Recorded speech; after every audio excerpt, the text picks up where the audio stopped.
noches. Todo se supo por una casualidad. Andaban buscando un narcotraficante y se encontraron con unos ministros de la Corte de Apelaciones de Rancagua. Fue una sorpresa evidente. 3 ministros de la Corte de Apelaciones de Rancagua suspendidos, uno va a ser formalizado por la justicia criminal, por el Ministerio Público en este caso. Emilio Olgueta, Marcelo Vázquez, Marcelo Albornoz son los jueces que podrían ser no jueces, sino que unos delincuentes. Y como les decía, todo esto se supo por simple casualidad. Hoy día estamos con Lamberto Cisternas, ministro de la Corte Suprema, vocero además del máximo tribunal del país. Buenas noches. Buenas noches. Gracias por estar aquí con nosotros. A ver, lo primero, ¿recién supieron o tenían algún viso, alguna señal de que había jueces que podrían estar comprometidos con la probidad en Rancagua? Solo a fines de noviembre el Tribunal Pleno tomó conocimiento de esto y de inmediato la designación de la ministra que instruyera el sumario. Yo no sé si en la presidencia o en la propia visita de Rancagua ya había algunos antecedentes, pero formalmente fue en ese momento que tuvimos conocimiento. Hay al parecer una red, porque están siendo investigadas cerca de 20 personas, hay abogados, hay escuchas telefónicas, usted lo sabe, Sí. Todos lo sabemos, Sí. Depósitos de plata. Otro juez, Gianni Libretti, que estaría involucrado. ¿Le sorprende que haya una red en una corte pequeña? Tiene 7 miembros la corte. Ciertamente impacta y también sorprende, pero viendo cómo se han ido desarrollando las cosas, cómo se han ido descubriendo, uno termina entendiendo de que se haya ido formando una red y que en definitiva la gente se haya expresado de esta manera tan irregular. Pero sorprende en términos lamentables, la verdad. A ver, hay un juez, Gianni Libretti, que le depositó dinero al juez Elgueta, al ministro Elgueta, una semana después de su nombramiento. Y le pidieron que se inhabilitara y dijo que no. Se resistió el señor. Aquí está, uno se puede dar cuenta de cierto caradurismo, ¿no?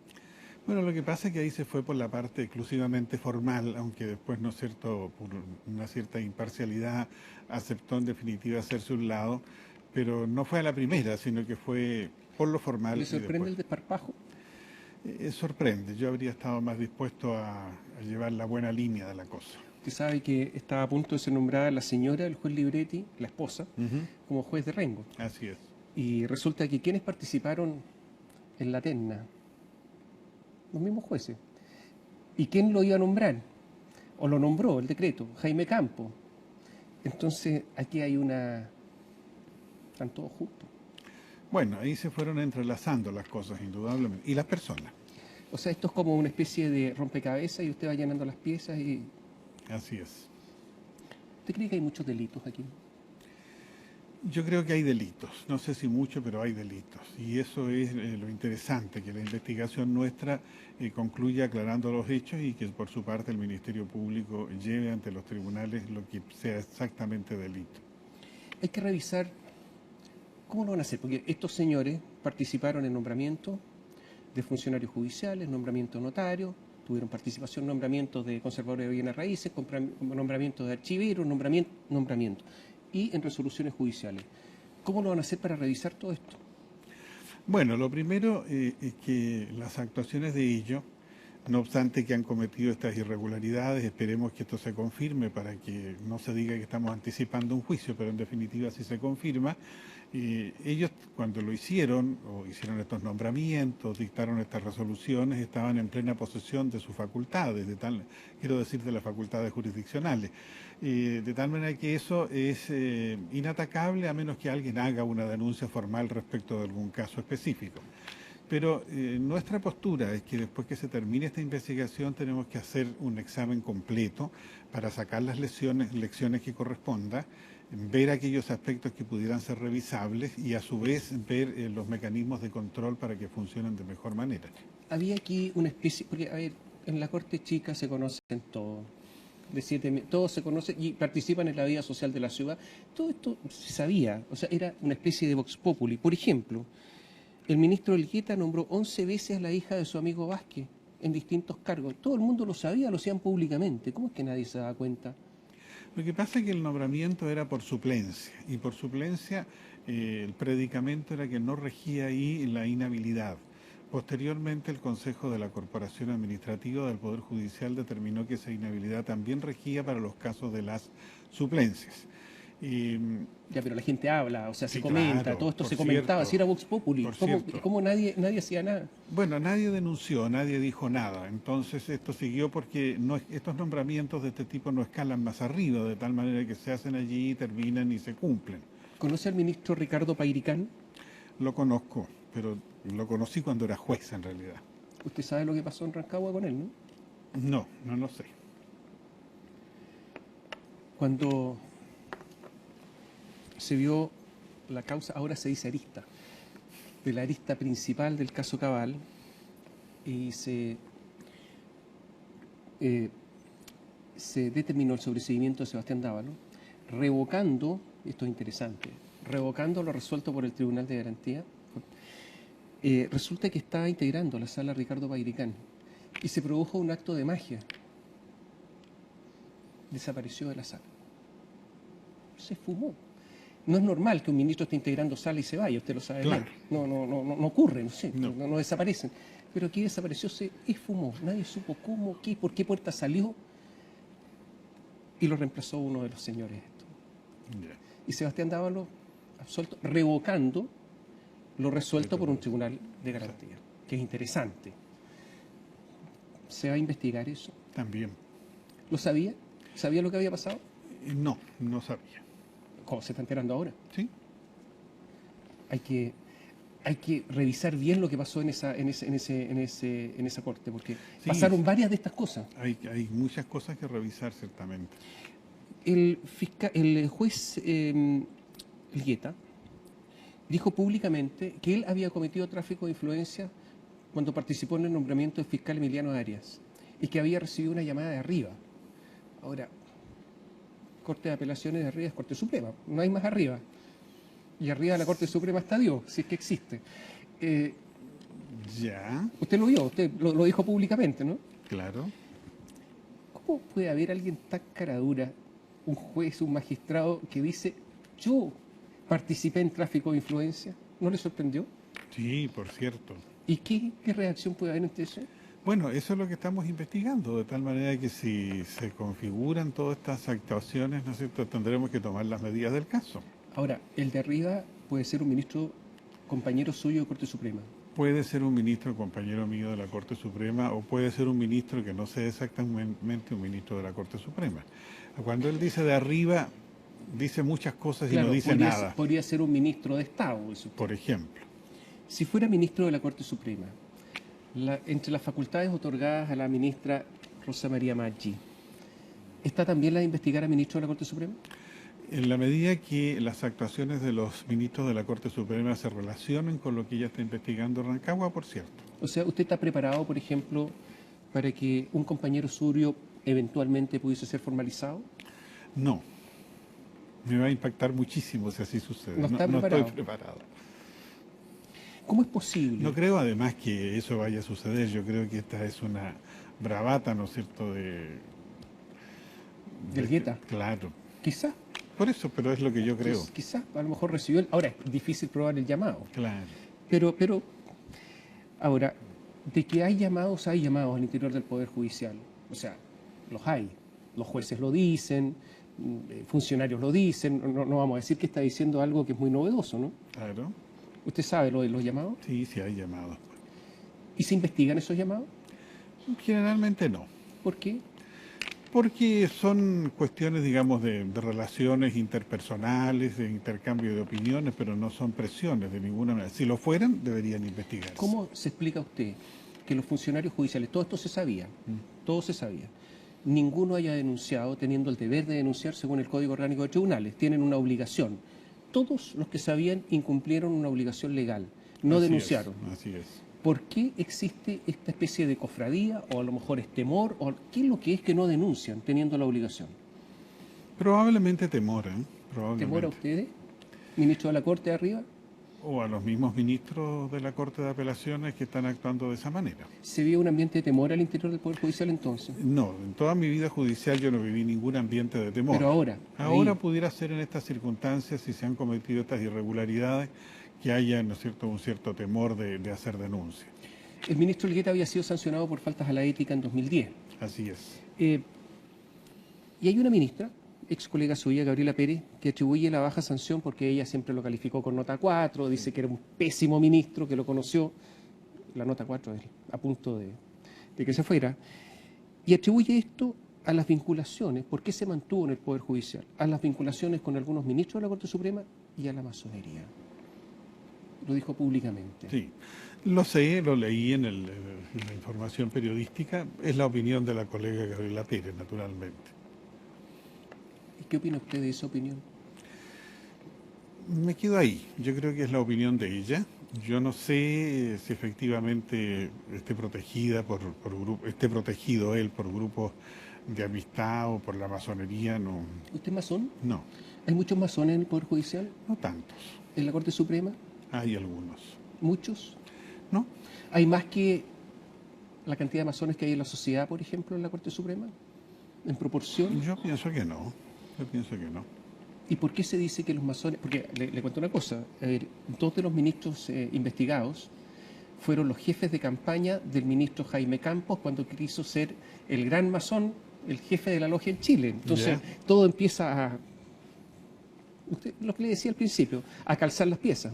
Claro, pero yo no tengo esa impresión de la masonería, ¿eh? Yo tengo la mejor impresión como una sociedad, ¿no es cierto?, fraterna, de estudio, etcétera, y no creo que su objetivo sea o que sus personeros tengan que, o quienes la integran, se dediquen a este tipo de cosas. Yo creo que aquí hay una desviación como lo hay en otros lugares o en otras situaciones. Usted dijo respecto al ministro Elgueta, cuando después de haber sido sancionado en 2010, lo dijo ahora, que lo trasladaron a Rancagua porque usted pensaba que iba a iniciar una nueva vida funcionaria, como que esto le podría haber servido una amonestación por escrito. Yo en general pienso que cuando la persona tiene una sanción aplicada por un tribunal colegiado y particularmente en este caso que fue la Corte Suprema, la persona toma nota de esto y enmienda, ¿no es cierto?, su vida, su conducta o por último se somete a los cánones que sus superiores estiman que son los adecuados. Algunos dijeron cuando leyeron estas declaraciones suyas que esto es igual que la Iglesia Católica. Cuando había un cura que hacía algo malo lo trasladan de ciudad. Aquí cuando sucede algo malo lo trasladan de ciudad. Los católicos decían lo mismo, se va a recuperar. Seguían haciendo lo mismo. Entonces, bueno, es una posibilidad. Quienes están por la rehabilitación intentan siempre buscar mecanismos para que eso suceda. Ahora, si la persona no responde, ¿qué le vamos a hacer? Pero, en este caso, hasta donde yo recuerdo, fue una permuta más que un traslado.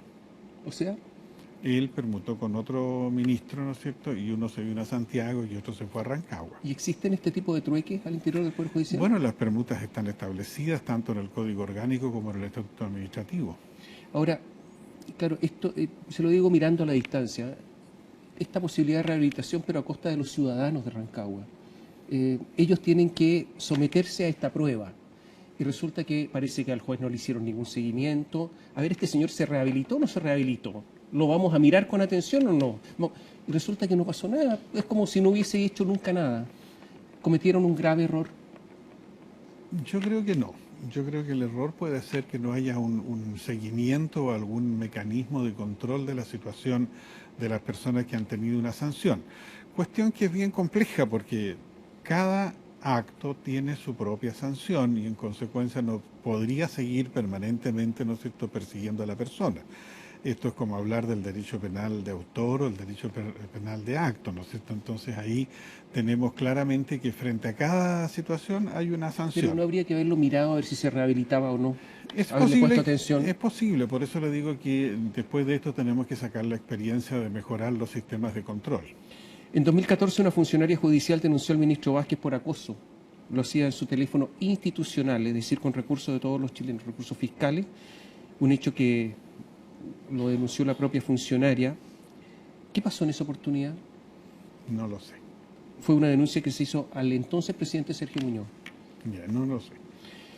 Hagamos una pausa y después yo le voy a preguntar por qué lo que está ocurriendo al interior de los tribunales en general, si es que hay otras cortes con problemas, ¿dónde va a hacer su visita hasta este año?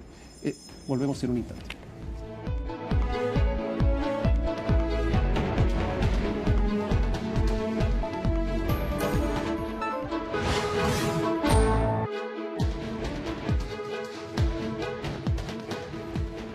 Nos acompaña el ministro de la Corte Suprema, Lamberto Cisterna. Ministro, usted va a ser ministro visitador este año, ¿dónde?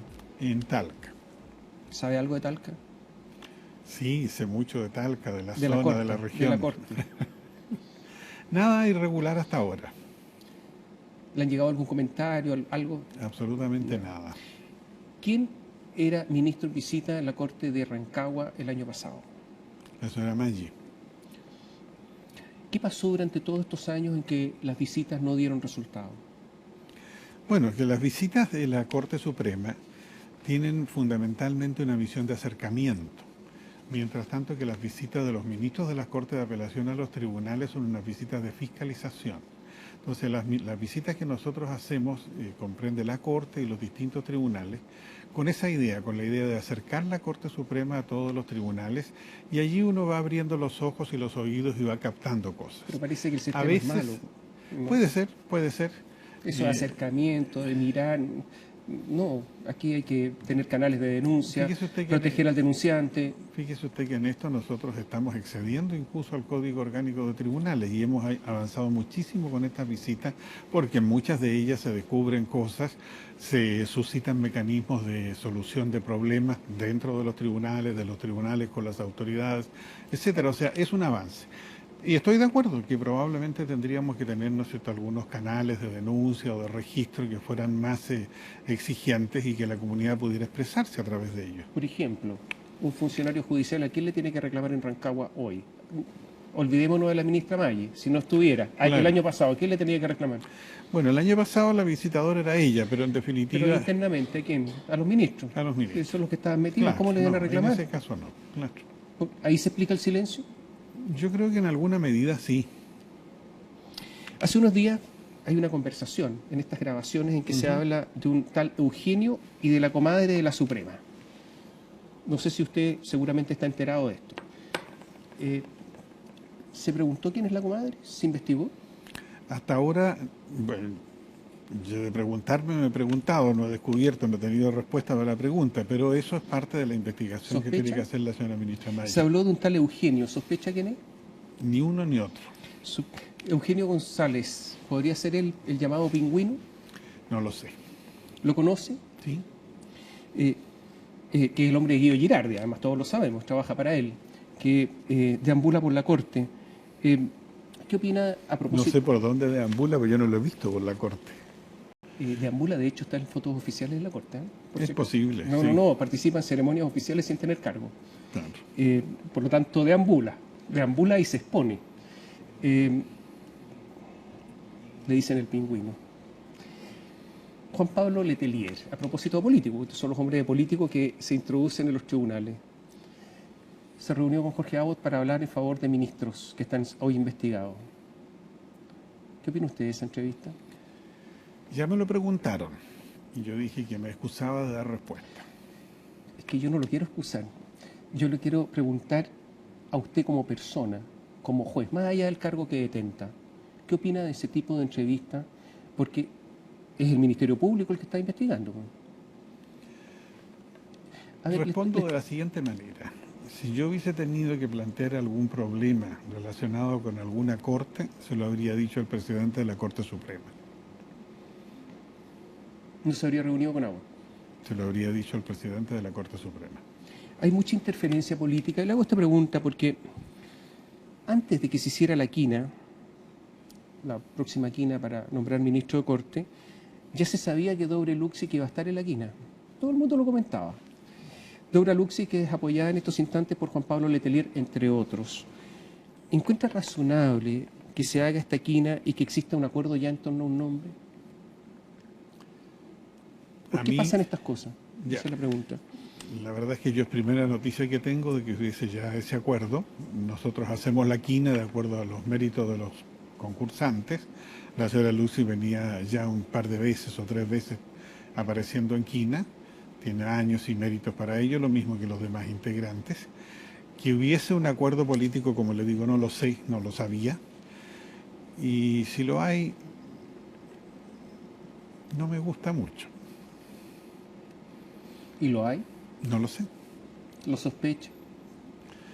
Tampoco, porque nosotros cumplimos con hacer la quina y hasta ahí llegamos. Entonces después empezamos a escuchar rumores, que esta está corriendo, que el otro no, que pasó esto, que Pero pasó lo hablemos otro. de las intervenciones políticas. Resulta que hubo una polémica en el último año del gobierno de Michelle Bachelet a propósito de los notarios y del nombramiento de nuevos notarios. Resulta que varias cortes de apelaciones dijeron, no, estamos bien, no es necesario nuevos notarios. Bastó que el ministro de Justicia de la época, Jaime Camp, el mismo que es amigo de los ministros que están siendo formalizados, hablara con las cortes y las cortes dieron una voltereta y dijeron, no, en realidad no nos habíamos dado cuenta, sí que hay espacio. Intervención política. Naturalmente que todos sabemos además cómo se nombran a los notarios, entonces, intervención política en las cortes. Hay intervención política en los nombramientos, ciertamente, eso no se puede desconocer, pues la autoridad política es la que tiene que nombrarlos. Pero esa facultad de dar vuelta a la corte se produjo, usted lo vio. Claro, eso es un problema de estilo, ahí ya no es mucho lo que tenemos que hacer. Y en esa oportunidad, cuando se hizo esos nombramientos de tantos notarios, ¿no es cierto?, yo estampé mi voto de disconformidad por la falta de interdependencia entre el Ministerio de Justicia y la Corte Suprema. ¿Usted cree que esos ministros que no son capaces de resistir, ministros de corte, que no son capaces de resistir la presión de una autoridad política, acaso no son susceptibles a otras presiones? Porque si ahí no resistieron, yo tengo que pensar que otras tampoco las resisten. Es posible, ciertamente. Y no está mirando a la gente, no está escuchando. ¿Y qué pensará la gente cuando dice que usted dice que hay ministros que no son capaces de resistir presiones y tienen que recurrir a los tribunales y a la Corte y no saben qué presiones puede ejercer la parte contraria, son ciudadanos comunes y corrientes? ¿No es duro lo que está diciendo? Cierto, pero es que si nosotros nos ponemos en el plano de que no se puede resistir algún tipo de presión, es obvio que otras presiones tampoco podrán resistirse o podrán someterse a ellas. ¿Fueron investigadas esas El cortes? tema es el siguiente, el tema es que yo nunca he dicho que esto sea la cosa más habitual, yo creo que esto es una cosa absolutamente excepcional y esos casos tienen que ser investigados, tienen que ser sancionados y el sistema tiene que mejorarse en lo que sea pertinente. ¿La Corte Suprema investigó esas cortes que se dieron vuelta en el aire? No. ¿No habría sido bueno haberlas investigado? Es posible que sí, pero el sistema interno no va camino de, o no va por ese camino, digamos, porque no tuvimos una denuncia específica respecto de eso. Hubo denuncias periodísticas. Eso sí. Y no basta leer un reportaje periodístico para poner atención e empezar a investigar. En el sistema, o sea, ser más de oficio. En el sistema interno no basta con eso. ¿Y no cree que tiene que cambiar? Yo pienso que sí. Mi postura muchas veces ha sido por ese lado. ¿Y le parece razonable que, porque si su postura es esa, quiere decir que hay una mayoría de ministros que no están por esa postura? No, lo que quiere decir es que yo pienso de esa manera, no estoy diciendo que se haya tratado en el Pleno y que se haya decidido de otra forma por una mayoría.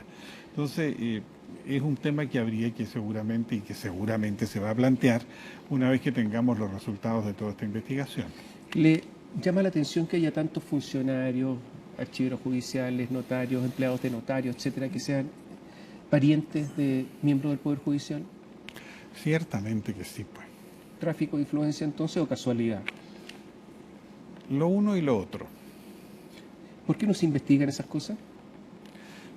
Porque las ternas están bien formadas y si están bien formadas, hasta ahí llegamos. ¿Cómo es eso?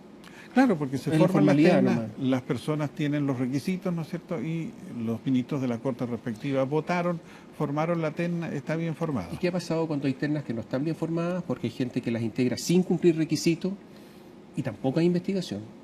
Se ha dado en el caso de los notarios. En algunos casos se ha dado y no ha habido investigación porque, como usted decía recién, ¿no es cierto?, la cuestión formal ha sido prioritaria.